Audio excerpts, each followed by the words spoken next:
બધા લોકો કહે છે કે સક્સેસફુલ થવા માટે ડિસિપ્લિન ખૂબ જરૂરી છે, પણ એ શાના માટે એ કોઈ કહેતું જ નથી. ચાલો આજે કરીએ એની વાત. તમે તમારી જાતને કેટલો પ્રેમ કરો છો તેનું પ્રમાણ છે ડિસિપ્લિન. તમારે ફ્યુચરમાં કંઈક અચીવ કરવું છે, એના માટે અત્યારે તમે નાની નાની ખુશીઓને છોડી દીધી છે, તેનું સબૂત છે ડિસિપ્લિન. તમે તમારી જાતને કરેલા પ્રોમિસીસ જે કોઈએ સાંભળ્યા પણ ન હતા અને અત્યાર સુધી તોડ્યા નથી, એનું સાક્ષી છે ડિસિપ્લિન.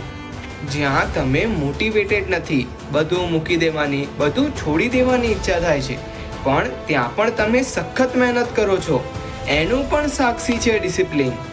ડિસિપ્લિન એટલે નિયમિતતા, એનું સ્થાન કોઈ જ ન લઈ શકે.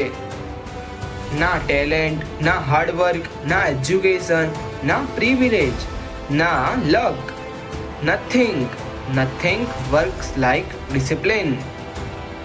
એવા ઘણા બધા લોકો છે જેમની પાસે ટેલેન્ટ છે, પૈસા છે, પ્રિવિલેજ પણ છે, અને અમુક લોકો તો લકી પણ છે, પણ એ લોકો ફેલ થઈને પડ્યા છે. કામ ડિસિપ્લિન નથી. એટલે ડિસિપ્લિન ખૂબ જ ઇમ્પોર્ટન્ટ છે.